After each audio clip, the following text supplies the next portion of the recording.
Luego de la publicación de la lista de gobernadores, comienza a revelarse información acerca de los elegidos por el presidente Jimmy Morales, excandidatos y contratistas entre los nuevos gobernadores. Participe del tema de la noche con el hashtag SF, los elegidos. Además, hablaremos del escenario que le espera a la reforma electoral la próxima semana en el Congreso de la República. Pero antes, vamos con la nota de la decisión presidencial.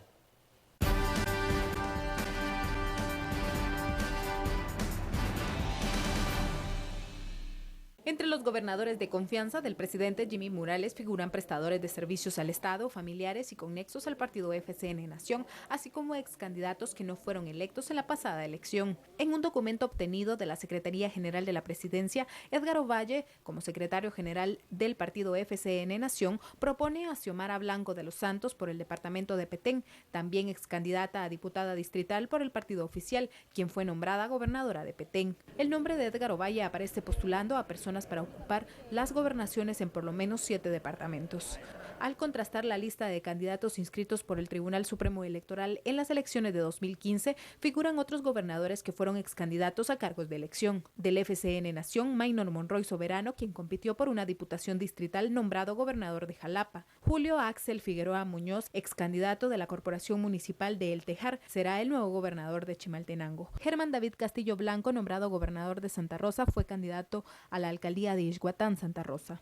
El gobernador de Guatemala, propuesto por la sociedad civil, Sadin Iván Díaz López, aparece como excandidato del partido líder a la alcaldía de San José Pinula. Información obtenida reveló que el gobernador por Chiquimula, Luis Fernando Molina Aguilar, tendría nexos cercanos con Sammy Morales, hermano del mandatario. En el caso del gobernador por el departamento de Quiché, Clemente de León, tiene vínculos con el diputado Estuardo Galdames, que transfugó del Partido Patriota al FCN. En el portal Guatecompras aparecen 4 gobernadores asignados que prestaron servicios al Estado. En los servicios más onerosos resalta el de consultores profesionales asociados del Altiplano, a nombre del recién nombrado gobernador de Zacatepeques y secretario departamental del FCN, Jacinto Castro Galicia, por 12 millones de quetzales entre 2006 a 2015. Bienvenidos a Sin Filtro, noche de viernes, ya en la antesala del fin de semana. Ya escuchó usted la nota, pudo observar que luego de la novedad de este listado de gobernadores se van conociendo algunos señalamientos, contratistas, financistas y candidatos fallidos. El hashtag de la noche es SF, los elegidos, ¿sí? Los elegidos del presidente Jimmy Morales. Y para profundizar en este tema, hoy tenemos con nosotros como invitados especiales a Luis Fernando Mac y a María del Carmen Aceña. Bienvenidos a esta su casa Sin Filtro. Vamos a hablar de este primer tema, en el primer bloque, sobre la designación de los gobernadores. Nunca antes este proceso había sido seguido tan de cerca por la sociedad, tal vez por los acontecimientos del 2015, pero ¿es así como debe ser fiscalizado este proceso de gobernadores, María del Carmen? Pues sí, muy buenas noches. Realmente los gobernadores son cargos políticos. La ley del organismo ejecutivo manda de que tengan la calidad y, digamos, el perfil de un ministro de Estado. Tradicionalmente, pues son personas cercas del presidente, son gente que apoyó las campañas políticas y gente que las reconocen en los departamentos. De hecho, pues la propia ley dice que deben de ser, digamos, los consejos quien puedan dar un listado de los posibles candidatos, ¿verdad? Lo que está sucediendo en Guatemala es que ahora se le está dando seguimiento a todos los nombramientos, ¿verdad? De hecho, el presidente siempre habla de que él escogió a sus ministros con un proceso de mérito y posiblemente todos esperábamos que sus gobernadores, los directores departamentales, los jefes de área de salud fueran electos de una misma forma, pero el presidente decidió hacerlo de la manera tradicional y posiblemente eso es lo que está chocando ante la opinión pública, que la gente esperaba un proceso, mérito y no quería ver en los listados personas que hicieron campaña política con otros partidos políticos, que por ahí se puede ver que hay un enlace con algunas componendas políticas de otros partidos, y tampoco quería ver gente como se ha señalado en contratos del Estado. Luis Fernando, ¿meritocracia en la designación de gobernadores? ¿Estamos pidiendo mucho o esto es la política real? ¿Estoy nombrando a mi círculo cercano o a los recomendados de otros sectores o de nuevos diputados que llegan al partido oficial? Bueno, antes que nada, muchas gracias por la invitación. Yo creo que sí, lo ideal sería que fuera meritocrático. y que en la práctica surgiera en alguna medida, aunque obviamente no podemos hablar de votación porque no es el caso, pero que debería tener algún tipo de legitimidad de la sociedad civil, a medio camino, diríamos, entre ser meritocrático y ser legitimado por la misma población. Eso obviamente parece que es mucho pedir, y en la práctica realmente se espera mucho de la función de los gobernadores. En la práctica obviamente no han respondido a las demandas ciudadanas, y creo que eso es lo que deberíamos de justamente acostumbrarnos, a que los ciudadanos realmente tenemos el poder de estar fiscalizando a nuestras autoridades. Bueno, vamos a un corte. Luego nosotros hemos lanzado un sondeo en Twitter para conocer si la población, los internautas, los seguidores en redes sociales están satisfechos con estos 22 nombramientos que ayer a las 11:10 dio a conocer la presidencia. Ya lo sabe, puede usted votar, opinar en este sondeo y también enviar sus comentarios y opiniones al numeral SF Los Elegidos. Vamos a un corte y regresamos con más de este tema y también con el tema de la reforma electoral.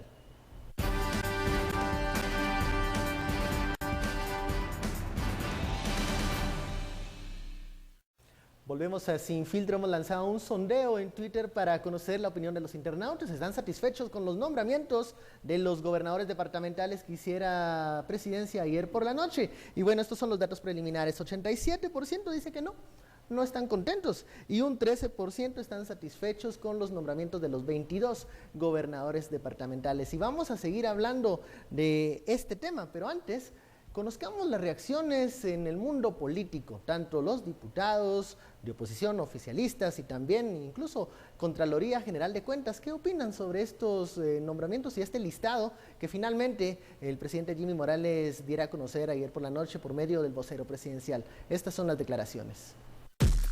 En este momento ya están designados los 22 gobernadores, hay algunos que vienen de la base partidaria, hay otros que vienen de ser candidatos, es una mezcla de todo lo que propuso la sociedad civil. En ese caso particular estamos hablando de alguien que viene de la base partidaria, no es porque sea familia, es una persona que trabajó en el partido, que ha estado desarrollando la base de Retauleu y que está allí.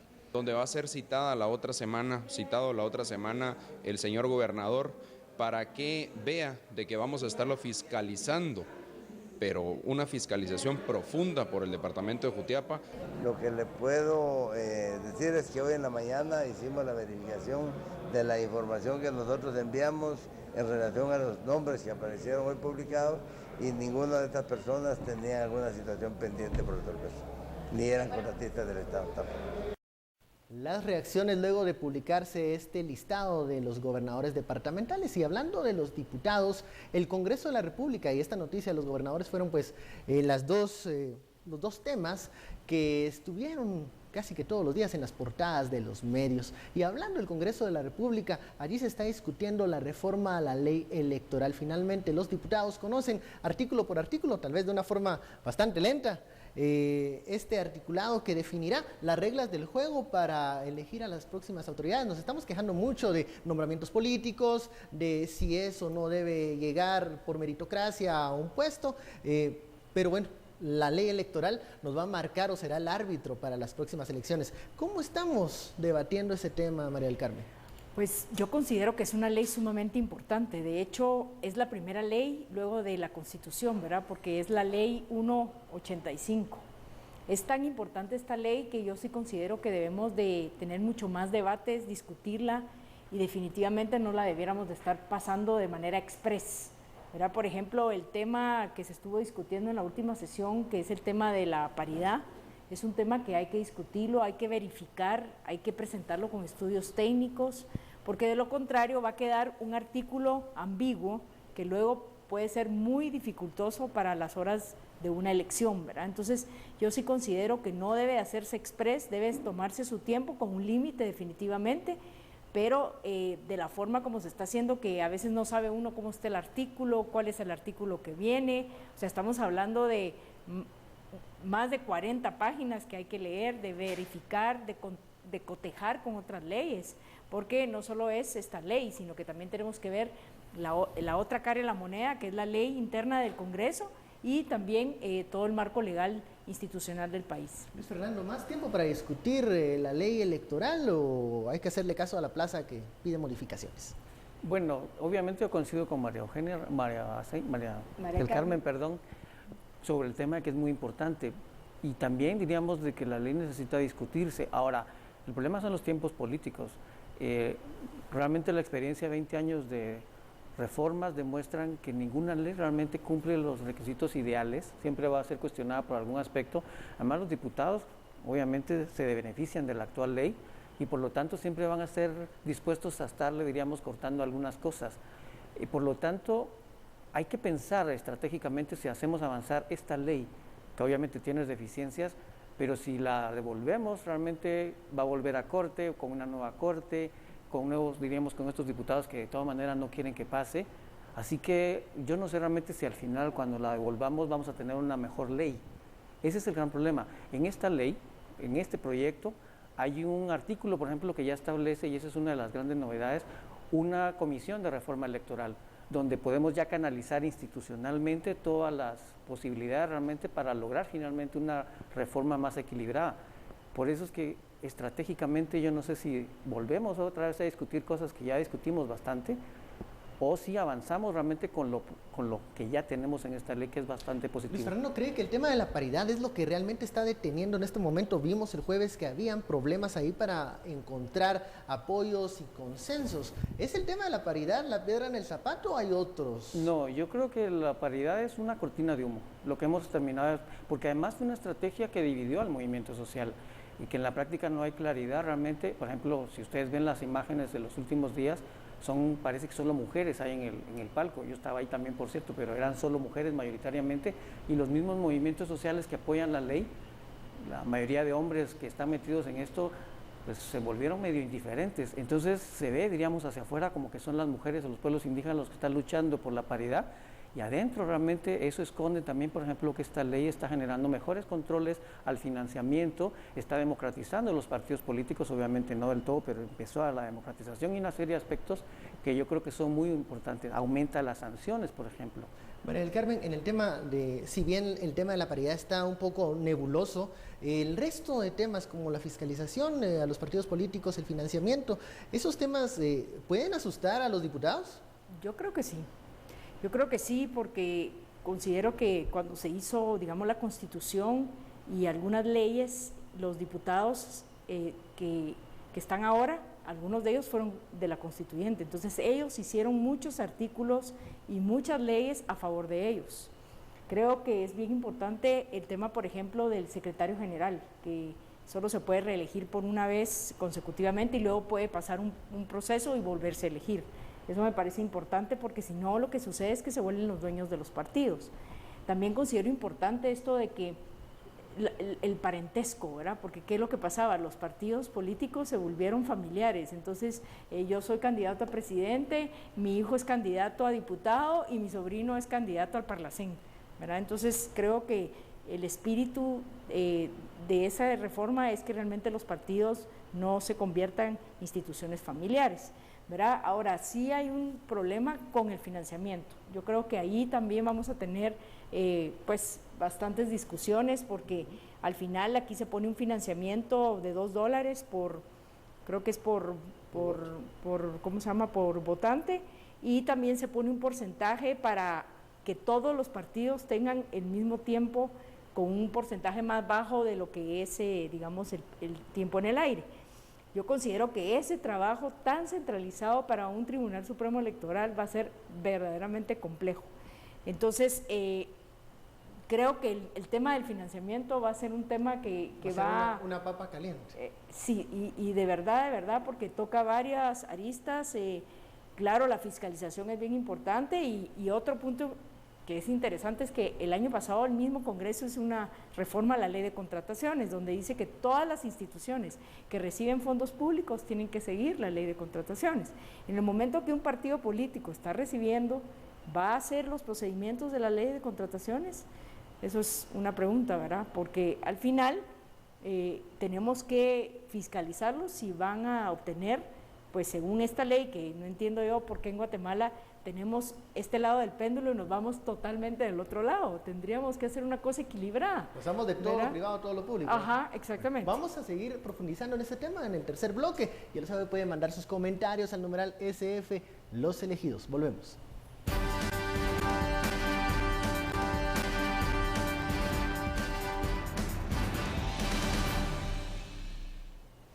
Regresamos a Sin Filtro y vamos a los resultados del sondeo que hemos lanzado en Twitter para conocer la opinión de ustedes. ¿Está satisfecho con el nombramiento de los 22 gobernadores? El 90% dice no está satisfecho, y el 10% dice que sí, que fueron idóneos los nombramientos. Y bueno, regresamos al tema. Nos quejamos de estos nombramientos, de estas decisiones políticas, y bueno, estamos en un tema central: elegir a esas autoridades, quienes van a tomar esas decisiones. María del Carmen dejaba el segundo bloque con la idea de que el financiamiento va a ser un problema próximamente en el Congreso y va a dividir a los partidos políticos.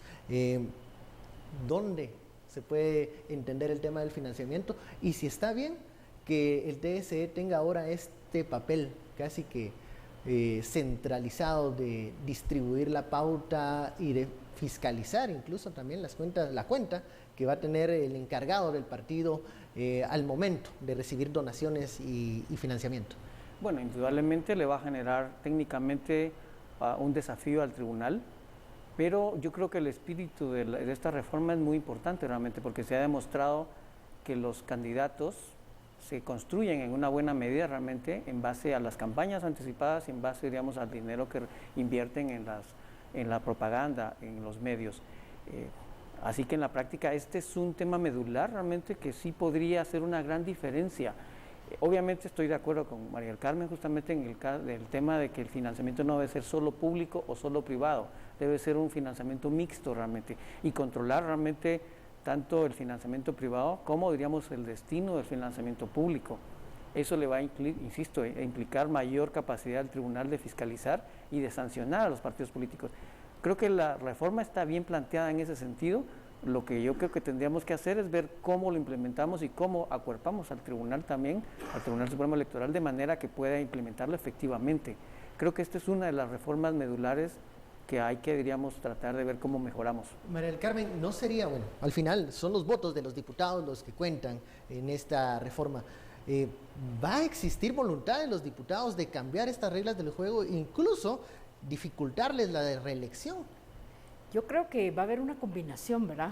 Ellos van a tener que medir lo que está pidiendo la población de cambios y lo que ellos están perdiendo en privilegios. Entonces, ellos van a tener que llegar a un momento donde tienen que tomar una decisión. Yo creo que si ellos no son efectivos en tomar las decisiones, la población va a seguir en las calles y va a seguir pidiendo los cambios.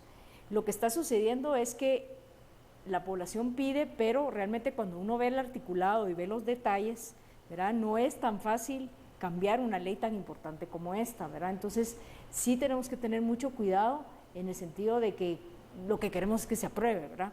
Yo coincido, ¿verdad?, que han habido grandes avances en los cambios.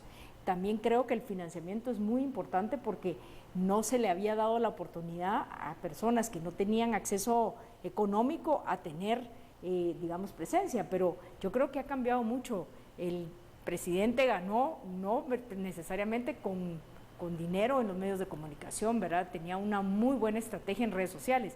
De hecho, yo leyendo, digamos, todos los artículos y los cambios que se hacen, no vi nada respecto a redes sociales, solo se habla de medios de comunicación y no sabemos qué va a haber dentro de 3 años, ¿verdad? Entonces, sí, va a ser un nuevo medio así. Yo creo que importante tenemos que hacer parte de las leyes dinámicas y algunas partes de las leyes como que son lo medular de principios y eso no cambiarlos, pero pensar de que vamos a pasar otros 20 años para cambiarla, por eso yo estoy de acuerdo que está muy bueno esto que cada 4 años se pueda modificar, ¿verdad? Y poder hacer mejoras. De hecho, yo fui voluntaria, dirigí todos los municipios de Guatemala, eso fue en la elección del 2003, y nos dimos cuenta que había un montón de cosas que realmente estaban obsoletas, ¿verdad? O sea, cuando se hizo la ley no existían medios electrónicos, no existían...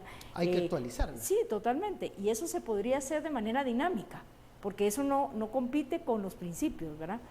Ahí... Ahora, la próxima semana es importante, hay una cita el martes y al parecer el tema de la paridad va a seguir ahí, aunque no es el tema central, ustedes lo dicen, pero aún el tema del financiamiento no se ha sumado y nadie públicamente, por lo menos los diputados, han dicho me opongo a esto. ¿Cuál es el escenario para la reforma electoral para la próxima semana? Bueno, el primer escenario es que ya se empezó a ver realmente una oposición muy fuerte, entre los cuales, por ejemplo, sorprendentemente está el partido de gobierno, diríamos la bancada del partido de gobierno, que prometió ser diferente y que está haciendo, diríamos, cosas muy parecidas a lo que han hecho los partidos tradicionales, y otros partidos obviamente que en la práctica se han unificado para detener muchos cambios en la ley electoral. Entonces, el primer escenario es que empiecen a sistemáticamente bajarle todo el contenido de la ley.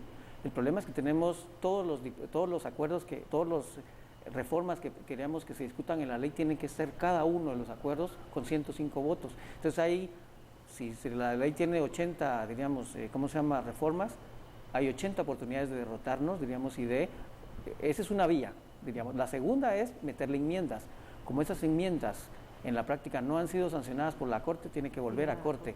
Las dos estrategias son estrategias para detener y entrampar la ley electoral. ¿Pronóstico para la próxima semana, María del Carmen?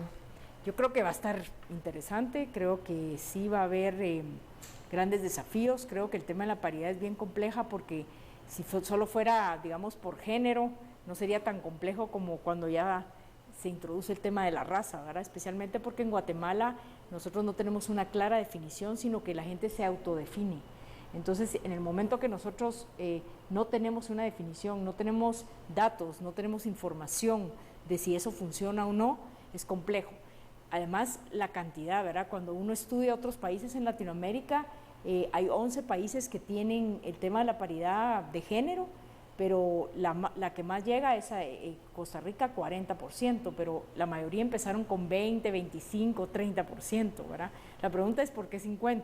¿Verdad? Porque la mitad son mujeres, no sé. ¿Cree usted que hay un articulado ahí para detener o complicar la aprobación? Mire, yo creo que también nos quieren dividir, porque es que son temas bien complejos que si yo no estoy a favor, estoy en contra, ¿verdad? O sea, no, nosotros lo que vemos es que hay que hacer estudios del tema, hay que ver si realmente eso va a mejorar, por ejemplo, la participación de la mujer.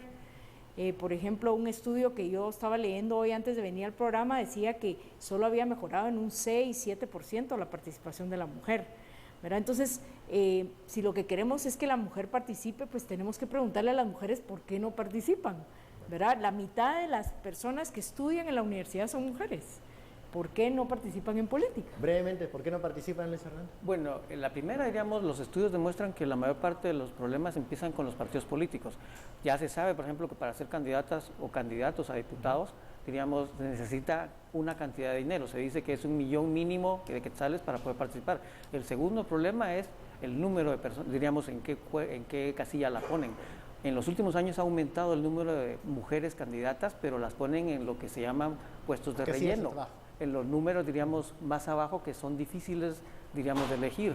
Muchísimas gracias por este análisis. Sin duda seguiremos hablando de la reforma electoral. Va a ser un tema que va para largo. Vamos a ver qué hacen los diputados la próxima semana. Muchísimas gracias, Luis Fernando, María del Carmen, por este momento y esta profundización de estos dos temas, gobernadores y reforma electoral. Y muchísimas gracias a usted siempre por sintonizarnos a las 10 de la noche. Ya lo sabe, lunes a viernes, aquí está el debate sin filtro. Muy buenas noches.